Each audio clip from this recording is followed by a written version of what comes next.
Team. सबसे पहले तो मिनिस्ट्री ऑफ एजुकेशन का बहुत बहुत शुक्रिया कि उन्होंने मुझे आज यहाँ पे बुलाया और आप लोग जैसे लोगों से बातचीत करने का मौका दिया। आप लोग पहले मुझे बताएं, आप में से कितने ऐसे लोग हैं जो कि टॉप स्टूडेंट्स हैं?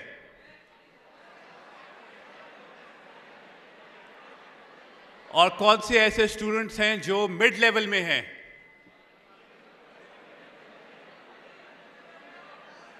और कौन से ऐसे स्टूडेंट्स हैं जो बॉटम पे हैं? मैं भी था।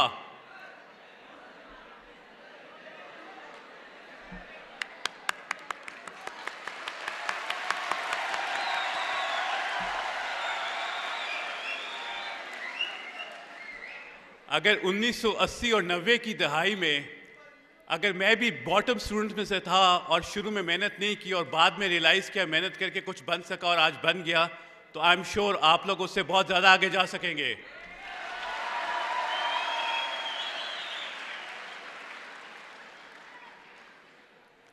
आप लोगों को पता है कि मैं भी आपकी ministry of education, federal director of education के एक school ICB Islamabad college for boys G63 का पढ़ा हुआ हूँ।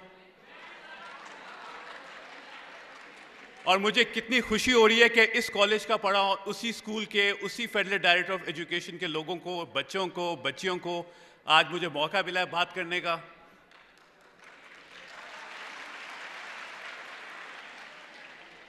जब आप लोग भी कल इंशाअल्लाह ताला जब अपनी एजुकेशन कंप्लीट कर लेंगे, अपनी तालीम कंप्लीट कर लेंगे और इंशाअल्लाह किसी अच्छी जगह पे पहुंचेंगे और जब आपको वापस आएंगे इस स्कूल कॉलेज के बच्चों से बात करने के लिए, तो जितना ज़्यादा खुशी आपको महसूस होगी मैं आपको बता नहीं सकता।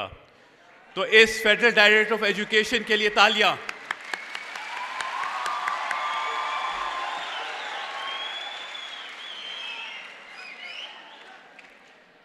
और बहुत सारे दोस्त हमारे जो ICB और डिफरेंट IMCB के स्कूल्स के पढ़े हुए हैं आज इस टाइम पे बहुत अच्छी पोजीशन पे हैं। कोई IGs हैं, कोई सेक्रेटरीज हैं, कोई CEOs हैं, कोई मिनिस्टर्स हैं, कोई कुछ और हैं।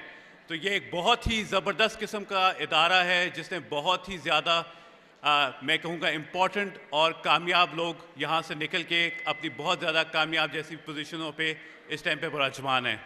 तो आप लोग बहुत खुशकिस्मत है कि आप लोग बहुत अच्छी जगह पे बैठे हुए हैं, अच्छी एजुकेशन ले रहे हैं और इंशाअल्लाह ताला मेरी आप लोगों से दरख्वास्त सिर्फ यही है कि आप लोग मेहनत करें, दबा के मेहनत करें और बाकी सब चीज़ें अल्लाह ताला पे छोड़ दें। अल्लाह ताला आपके लिए एक बहुत अच्छा ज़रिया बनाएगा।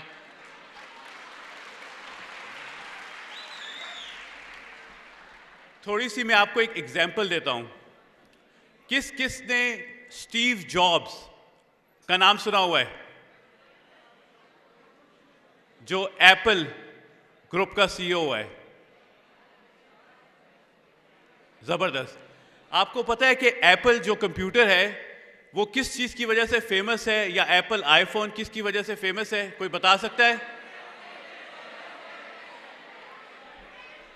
उसकी वजह यह है कि एप्पल एक बहुत खूबसूरत फ़ोन और खूबसूरत लैपटॉप या खूबसूरत आईपैड लगता है दूसरी फ़ोनों से। और आपको पता है इसके पीछे स्टोरी क्या है? इसके पीछे स्टोरी ये है, स्टीव जॉब जो इसका फाउंडर था और CEO था, जब वो कॉलेज में पढ़ रहा था तो उसने एक स्पेशल क्लास ली कैलीग्राफी की। आपको पता है कैलीग्राफी क्या है? Very good. उसने कैलीग्राफी की एक्स्ट्रा क्लास ली और उसमें उसको शौक था, और जब उसने कंप्यूटर बनाने का फैसला किया और वहाँ पे जो उसने सीखा और उस चीज़ को इम्प्लीमेंट किया, तो आज एप्पल सबसे गुड लुकिंग लैपटॉप, आईपैड और आईफोन में शामिल होता है। तो आप जो भी कुछ करें, एक तो पैशन से करें, दिल लगा के करें, चाहे साइंस पढ़ें, उर्दू पढ़ें, इंग्लिश पढ़ें, या कोई भी अपना पैशन अगर आपने आगे लेके जाना है तो उसमें पूरी जान और पूरी दिल लगा के लगें।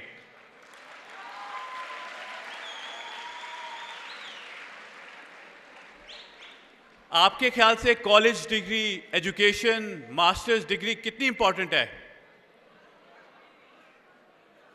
नहीं इंपॉर्टेंट है?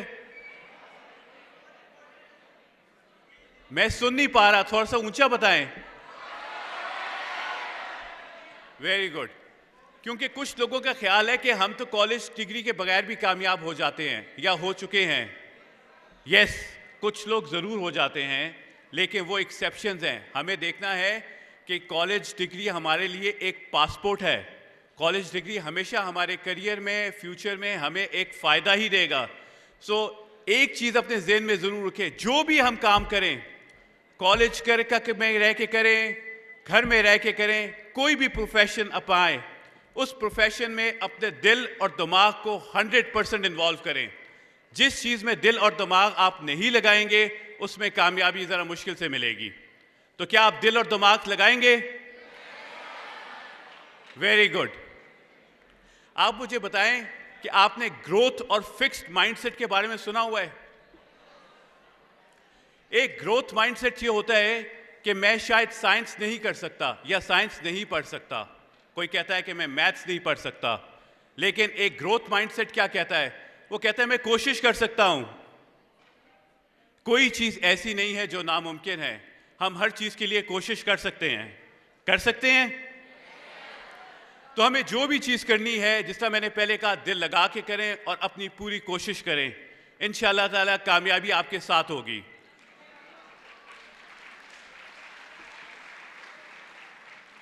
आप लोगों की तो वो एक किस्म की जनरेशन है जो कि बहुत ज़्यादा एक्सपोज्ड है, बहुत फास्ट पेस है। हमारी 80s और 90s की दहाइयों में तो शायद वो चीज़ें नहीं थी जो आपको मिली। आपने शायद देखा होगा मूवीज़ में जो चीज़ें होती थी अब वो रियल लाइफ में हो रही हैं।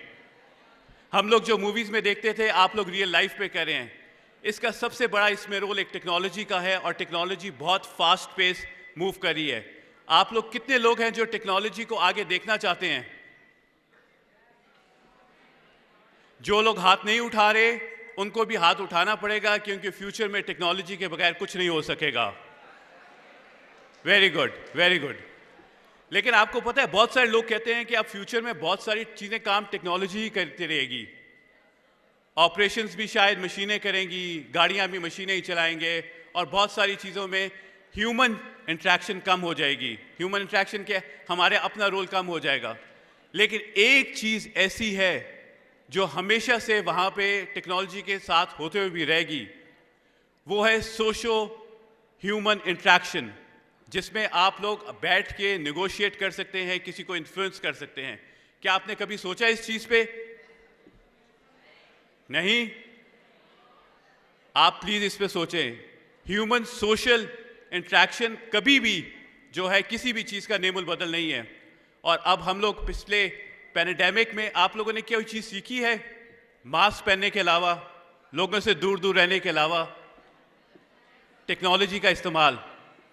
कितने सारे बच्चे हैं जो घर से इंटरनेट के थ्रू उन्होंने अपनी एजुकेशन ड्यूरिंग पैंडेमिक की? बहुत सारे। कभी आपने सोचा था कि क्या ये चीज़ पॉसिबल होगी पैंडेमिक से पहले कि हमें स्कूल नहीं जाना पड़ेगा? तो हमें बहुत सारी चीज़ें पैंडेमिक ने सिखाई हैं और हमने इसको आगे लेके जाना है। और जो टेक्नोलॉजी है, इसके बहुत ज़्यादा फ़ायदे भी हैं और नुकसान भी हैं। अब ये आपने और हमने डिसाइड करना है कि टेक्नोलॉजी के फ़ायदे को ज़्यादा की तरफ फोकस करना है या नुकसान को। ये तो हमारे हाथ में है। हम टेक्नोलॉजी का किस तरह इस्तेमाल करें। हम यूट्यूब किस चीज़ों के लिए देखें। हम यूट्यूब एजुकेशन के लिए भी देख सकते हैं, सीखने के लिए भी देख सकते हैं, या हम ऐसी चीज़ें भी देख सकते हैं जिसमें टाइम ज़ाया हो। लेकिन मैं ये नहीं कह रहा कि आप लोग टाइम मत ज़ाया करें, थोड़ा बहुत करें, लेकिन अपनी प्रायोरिटी और अपना फोकस पॉजिटिव चीज़ों की तरफ रखें। क्या ख्याल है आपका?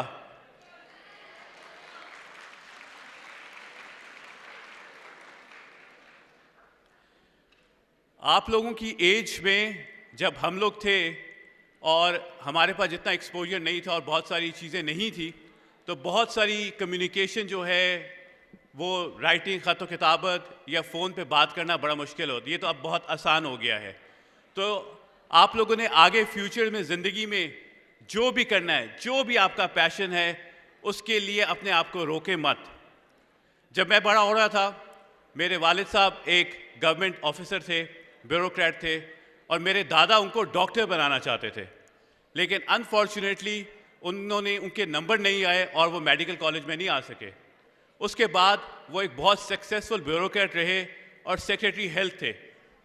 इसी तरह जब मैं बड़ा हो रहा था तो मुझे मेरे वालिद साहब ने अपने एक्सपीरियंस से सीखा और मुझे ये नहीं कहा कि तुम ये करो या ये ना करो या वो करो जो मैं चाहता हूँ। उन्होंने कहा जो दिल चाहता है तुम्हारा करो, लेकिन करो अच्छे तरीके से, जो भी काम करो उसमें कामयाब ज़रूर हो।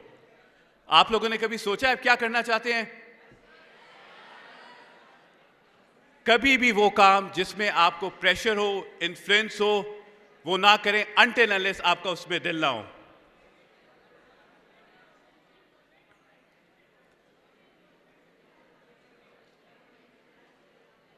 मुझे लग रहा है कि आप लोग मेरी बातों से बोर हो रहे हैं शायद।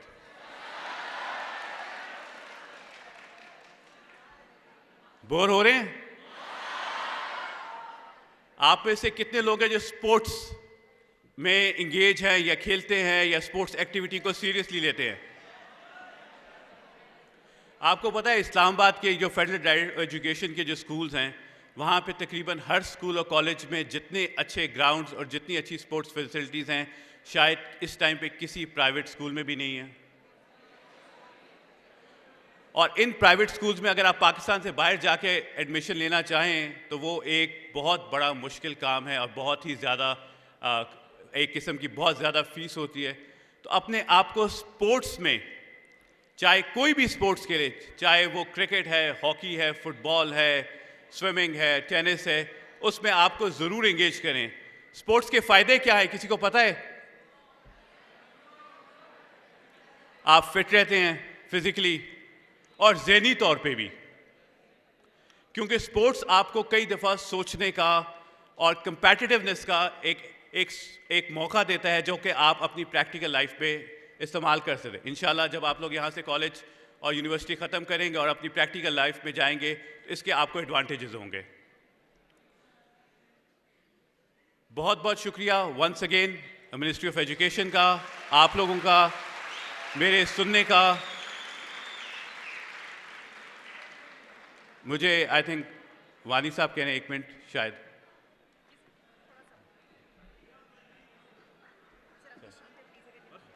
मैं इनका इंट्रोडक्शन एक और कराना चाहता हूँ। ये इस्लामाबाद के स्कूलों का प्रोडक्ट है, ये आईसीबी के पढ़े हुए हैं और ये आईसीबी के पढ़े हुए हैं, आईसीबी के से मैट्रिक और एफएससी किया और माशाल्लाह ये और भी अब जो नए अगले 1-2 आएंगे उनमें से भी लोग आईसीबीएन बहुत हैं। तो इसका और इनकी बड़ी वेरिड किस्म की आपको मैनिफेस्टेशन नज़र आएगी, कोई डॉक्टर नज़र आएगा और अपने ज़िंदगी के बड़े अचीवर्स हैं। तो इनकी यहाँ प्रेजेंस हमारे लिए एजाज़ की बात है। बस मैं इनको शुक्रिया अदा करना चाहता हूँ और इनको एक मोहिउद्दीन वानी साहब से गुजारिश है कि वो हारिस साहब को शील्ड पेश करें।